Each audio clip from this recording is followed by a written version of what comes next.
जब आंखों में अरमान लिया, मंजिल को अपना मान लिया, तब मुश्किल क्या और आसान क्या, जब ठान लिया तो ठान लिया।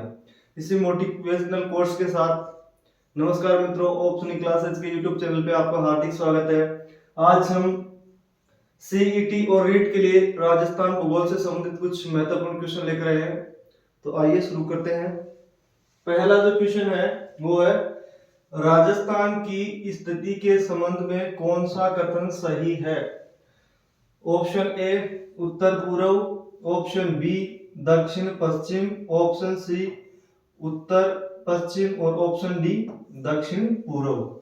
तो आपको बताना है कि विश्व में राजस्थान की स्थिति कहाँ है, एशिया में राजस्थान की स्थिति कहाँ है और भारत में राजस्थान की स्थिति कहाँ है।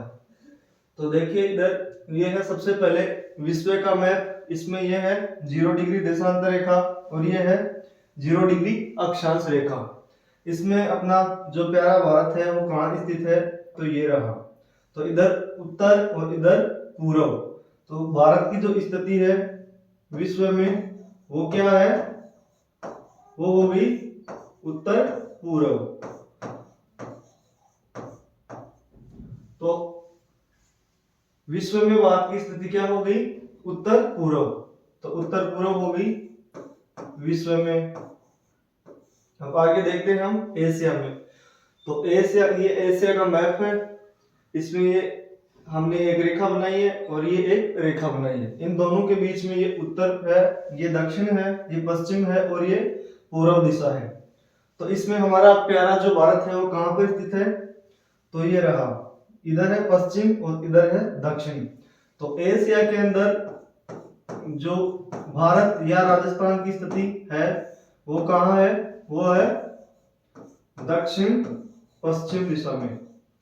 तो एशिया में स्थिति जो है वो है दक्षिण पश्चिम।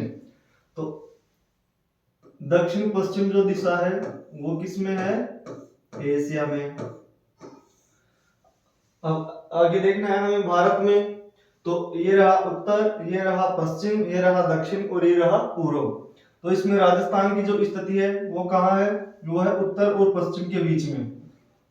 तो राजस्थान की स्थिति है वो भारत में क्या है, वो है उत्तर पश्चिम। तो आ जाते हैं हम, और ये है उत्तर पश्चिम है, ये है भारत में। बताओ दक्षिण पश्चिम में राजस्थान कहीं भी स्थित है क्या, ना विश्व में है, ना एशिया में है और ना ही भारत में है। तो ये नहीं होगा।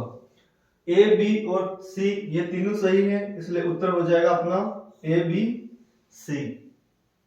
नेक्स्ट क्वेश्चन पे चलते हैं। अगला क्वेश्चन है, राजस्थान के अंतर्वर्ती जिलों का सही युग्म कौन सा है। तो राजस्थान में अंतर्वर्ती जिले कितने हैं, तो राजस्थान में अंतर्वर्ती जिले हैं वो है 8। कौन कौन से हैं, अजमेर, नागौर,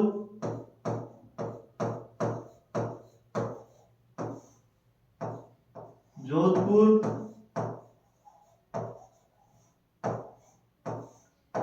पाली, टोंक, दौसा, राजसमंद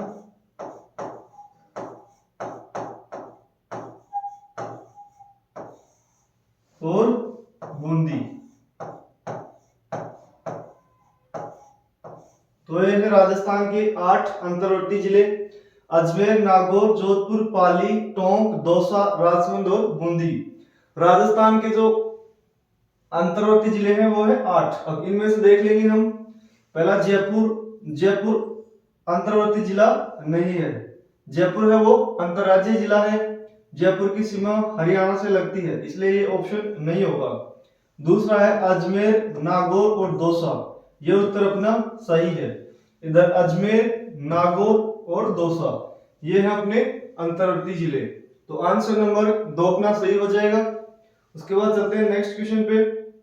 क्वेश्चन नंबर 3 है, राजस्थान की कौन सी झील राष्ट्रीय झील संरक्षण कार्यक्रम नेशनल लेक कंजर्वेशन प्रोग्राम में शामिल नहीं है? तो राष्ट्रीय झील संरक्षण कार्यक्रम की शुरुआत 2001 में पर्यावरण और वन मंत्रालय के द्वारा की गई थी। इसमें राजस्थान की 6 झीलों को शामिल किया गया है।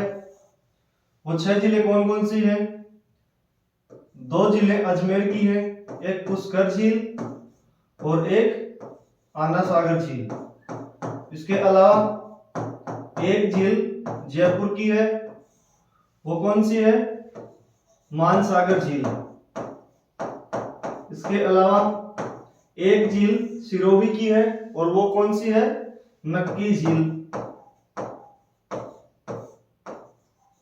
और 2 झील उदयपुर की हैं, एक है फतेह सागर झील और एक है पिछोला झील। इस तरह से राजस्थान की 6 झीलों को राष्ट्रीय झील संरक्षण कार्यक्रम में शामिल किया गया है। अब फतेह सागर झील ये शामिल है, पिछोला झील ये भी शामिल है, आना सागर झील ये भी शामिल है, इसमें राजसमंद झील शामिल नहीं है। तो ये अपना उत्तर हो जाएगा। आगे चलते हैं नेक्स्ट क्वेश्चन पर। क्वेश्चन नंबर 4 है, राजस्थान की किस झील को रामसर आर्द्र भूमि की सूची में शामिल किया गया है? तो रामसर आर्द्र भूमि की सूची में राजस्थान की एक ही झील को शामिल किया गया है और वो है सांबर झील। सांबर झील को रामसर आर्द्र भूमि की सूची में कब शामिल किया गया था? तो ये शामिल किया गया था 1980 में। इसके अलावा एक वन्य जीव अभयारण्य है, केवलादेव वन्य जीव अभयारण्य, उसको भी रामसर आर्द्र भूमि में शामिल किया गया है। केवला वन्य जीव अभयारण्य।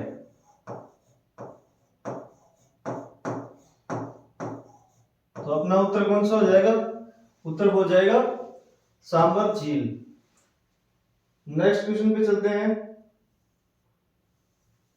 क्वेश्चन नंबर 5, डूंगरपुर में बेणेश्वर नामक स्थान पर त्रिवेणी संगम होता है, जहां प्रतिवर्ष बेणेश्वर मेले का आयोजन किया जाता है।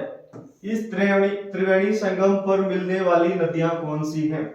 तो बेणेश्वर धाम डूंगरपुर में 3 नदियों का त्रिवेणी संगम होता है। वो नदियां कौन सी हैं? परवन, सोम, जाखम, माही, सोम, वेत्रक, सोनी, वेत्रक, सोम और सोम, जाखम और माही। तो कौन सा उत्तर होगा बताइए आप। इधर देखिए, जैसे मध्य प्रदेश के धारदार जिले की मेहद झील से एक नदी निकलती है, माही नदी। जैसे ये अपना राजस्थान है, राजस्थान का दक्षिणी भाग है, और माही नदी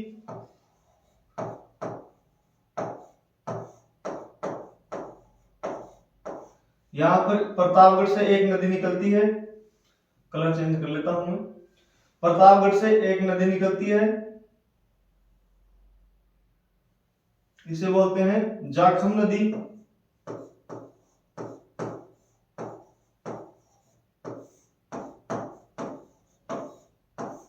और एक नदी निकलती है उदयपुर से,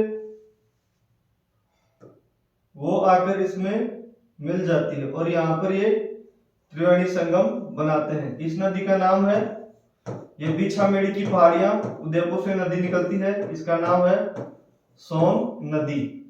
ये तीनों त्रिवेणी संगम बनाती हैं, इसका नाम, जहां पर त्रिवेणी संगम बनाती हैं उसे बोलते हैं बेणेश्वर धाम।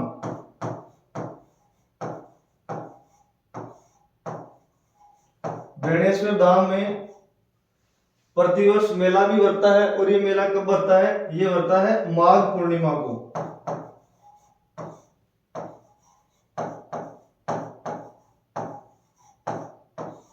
तो यहाँ पे किन 3 नदियों का संगम हो रहा है? माही, जाखम और सोम। तो उत्तर क्या हो जाएगा? सोम, जाखम व माही। उत्तर नंबर 3 आपका सही आंसर होगा। अगला जो क्वेश्चन है वो है निम्नलिखित में से कौन सा युग्म सम्मिलित नहीं है? एक तरफ दिया गया है आपको जिला और दूसरी तरफ दिया गया है जिले का शुभंकर। बांसवाड़ा, बांसवाड़ा का शुभंकर है जलपीपी, ये सही है। प्रतापगढ़, प्रतापगढ़ का शुभंकर है उड़न गिलहरी, जो सीता माता अभ्यारण्य में पाई जाती है, ये भी बिल्कुल सही है। दौसा, दौसा का शुभंकर है खरगोश, ये भी बिल्कुल सही है। सीकर, सीकर का शुभंकर दे रखा है चीतल, ये बिल्कुल गलत है। सीकर का जो शुभंकर है वो है साहिल, जबकि जो चीतल शुभंकर है वो किसका है? चीतल शुभंकर है जयपुर का। तो आपका सही आंसर कौन सा हो जाएगा? Option number D. चलते हैं नेक्स्ट क्वेश्चन पर। क्वेश्चन नंबर 7, सोम कमला अंबा सिंचाई परियोजना का निम्नलिखित में से किस जिले से संबंध है? Option A Dungarpur, option B Udaipur, option C Banswara, option D Ajmer. Som Kamla Amba परियोजना का संबंध किस जिले से है? तो अभी हमने देखा था जैसे ये राजस्थान का दक्षिणी भाग है, यहाँ पे स्थित है उदयपुर जिला, और उदयपुर जिले में अभी हमने एक नदी देखी थी। कौन सी नदी?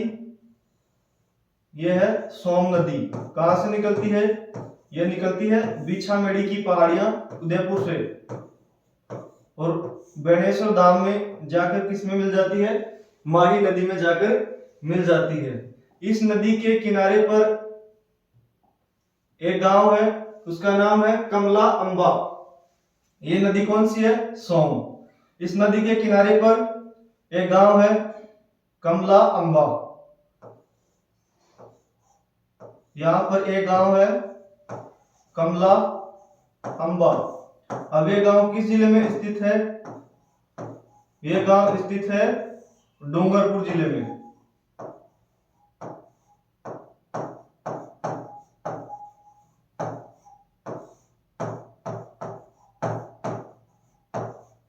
तो ये गांव किस जिले में स्थित है? डूंगरपुर जिले में। तो डूंगरपुर जिले में कमला अंबा गांव में सोम नदी पर एक सिंचाई परियोजना स्थित है जिसका नाम है सोम कमला अंबा परियोजना। तो यह किस जिले में स्थित है? ये स्थित है डूंगरपुर जिले में। उत्तर नंबर 1 आपका करेक्ट आंसर होगा। आइए चलते हैं अगले क्वेश्चन पर। क्वेश्चन नंबर 9, राष्ट्रीय बीज मसाला अनुसंधान केंद्र कहाँ स्थित है? ये जो क्वेश्चन है ये RAS 2018 के अंदर पूछा गया है और सीधा सीधा फैक्चुअल क्वेश्चन है। हम जानते हैं कि राष्ट्रीय बीज मसाला अनुसंधान केंद्र कहाँ स्थित है? तो ये स्थित है डुमाड़ा अजमेर में। नेक्स्ट जो क्वेश्चन है वो है, राजस्थान में प्रोजेक्ट इंडियन बस्टर्ड कब चलाया गया? तो राजस्थान में प्रोजेक्ट इंडियन बस्टर्ड कब चलाया गया था? 5 जून 2014, 5 जून 1988, 5 जून 2013 और 5 जून 2022। तो इधर देखिए, प्रोजेक्ट इंडियन बस्टर्ड का संबंध किससे है? तो यह है गोडाउन से। गोडाउन को कहते हैं राजस्थान का राज्य पक्षी।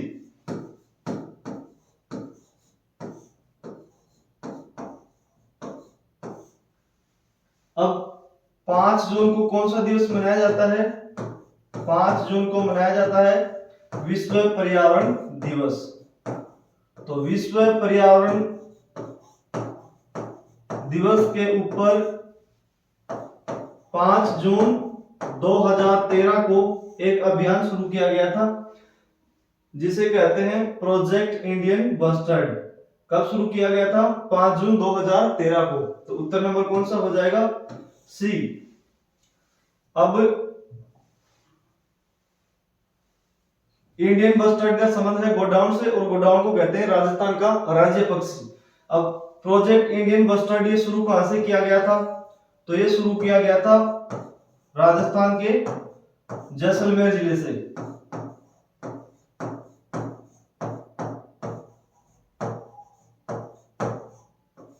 एक क्वेश्चन और जो मैं आपसे पूछना चाहता हूं वो है कि गोडाउन प्रजनन केंद्र कहाँ स्थित है?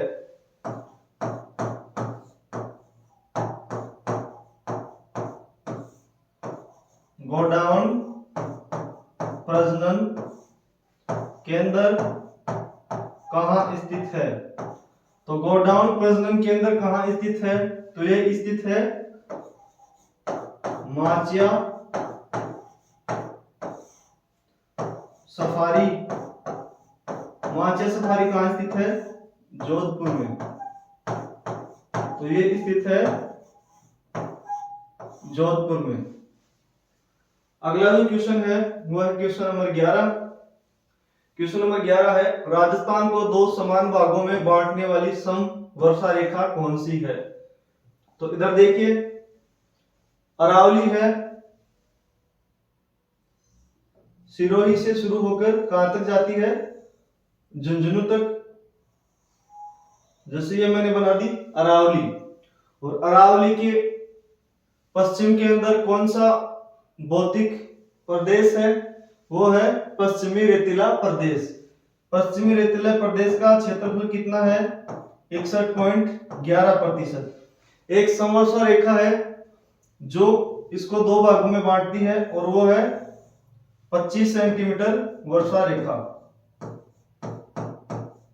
तो 25 सेंटीमीटर वर्षा रेखा राजस्थान का जो पश्चिमी रेतीला मरुस्थल है उसको दो भागों में बांटती है। एक अर्ध शुष्क, इधर वाला अर्ध शुष्क, और ये है शुष्क रेतीला मरुस्थल। 50 सेंटीमीटर वर्षा रेखा है वो अरावली के समानांतर गुजरती है। 50 सेंटीमीटर वर्षा रेखा। अब एक वर्षा रेखा है जो कि राजस्थान को दो समान भागों में बांटती है और वो गुजरती है अरावली के पश्चिम से। यह है 40 सेंटीमीटर वर्षा रेखा। ये राजस्थान को दो समान भागों में बांटती है। तो उत्तर नंबर कौन सा हो जाएगा अपना? ये हो जाएगा सी, 40 सेंटीमीटर वर्षा रेखा। ये ऑप्शन दो बार गलत टाइप हो गया। आंसर होगा अपना सी। नेक्स्ट क्वेश्चन पे चलते हैं। क्वेश्चन नंबर 12, निम्नलिखित में से कौन सी नदी सांबर झील में नहीं गिरती है? तो सांबर झील में कौन कौन सी नदियां गिरती हैं? इधर देखिए, जैसे ये है सांबर झील, और सांबर झील में उत्तर की तरफ से भी कुछ नदियां आती हैं और कुछ दक्षिण की तरफ से आती हैं। तो देखिए इधर से 3 नदियां आती हैं, उत्तर की तरफ से 3 नदियां आती हैं और दक्षिण की तरफ से 1 नदी आती है। इस नदी का नाम है खंडेला, एक नदी का नाम है खारी, और एक नदी का नाम है वो है मेंढा नदी। इधर जो दक्षिण की तरफ से नदियां आती हैं उनमें एक नदी आती है, उसका नाम है रूपनगढ़।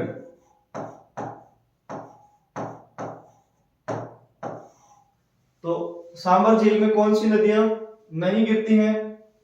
मेंढा नदी ये भी गिरती है उत्तर साइड से, खंडेला नदी उत्तर से ये भी गिरती है, खारी नदी उत्तर की तरफ से ये भी आती है, कातली नदी, कातली नदी राजस्थान की एक अंतःप्रवाही नदी है जो खंडेला की पहाड़ियां सीकर जिले से निकलती है और खंडेला झुंझुनू की सीमा में जाकर विलुप्त हो जाती है।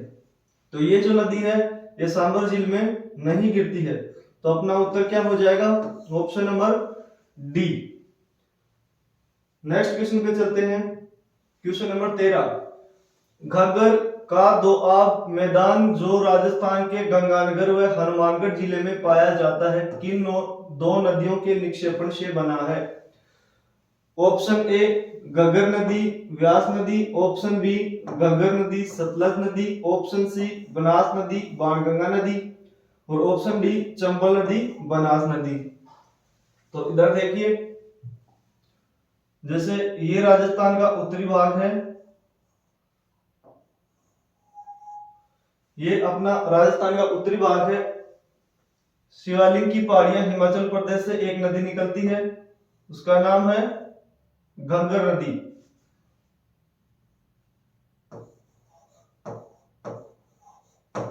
इसका नाम है घग्गर नदी। और तिब्बत में मानसरोवर झील के पास से एक नदी निकलती है जिसका नाम है सतलज नदी।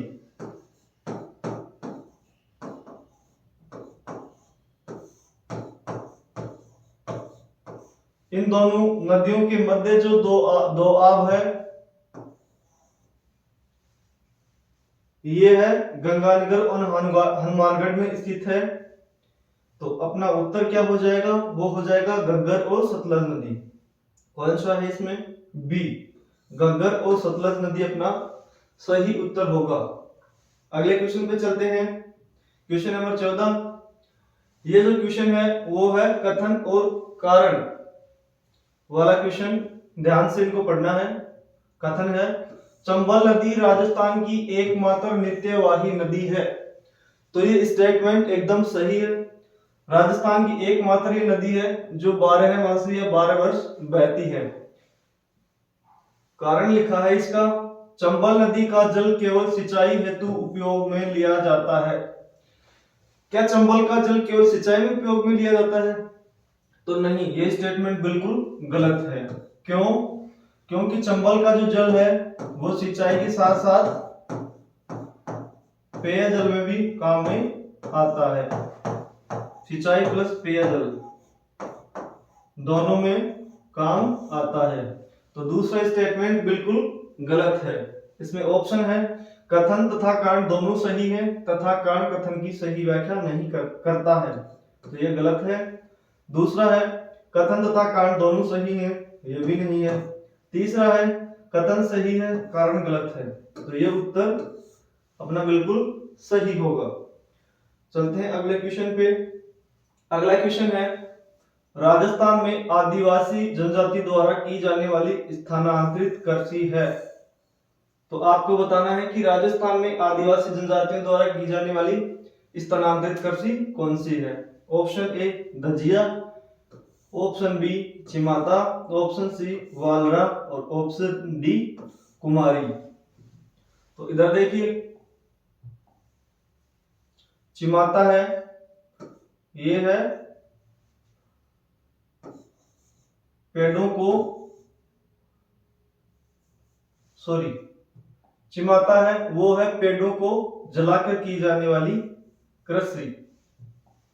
दजिया है वो है पेड़ों को काटकर की जाने वाली कृषि। काटकर की जाने वाली कृषि। और जो कृषि पेड़ों को काटकर की जाती है उसे क्या कहते हैं? उसे कहते हैं कर्तन। उसके बाद चिमाता, जो चिमाता है वो है पेड़ों को जलाकर की जाने वाली कृषि।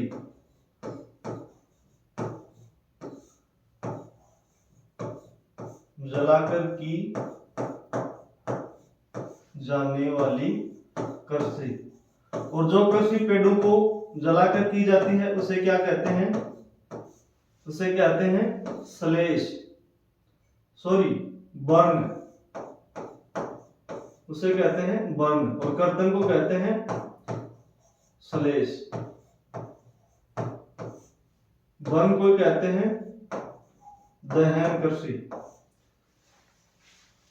और वालरा है वो किस प्रकार की कृषि है?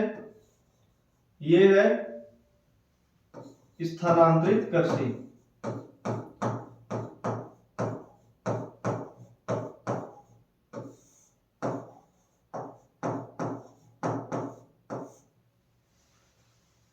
ये दोनों प्रकार की है, ये श्लेष और बर्न दोनों प्रकार की है, श्लेष और बर्न।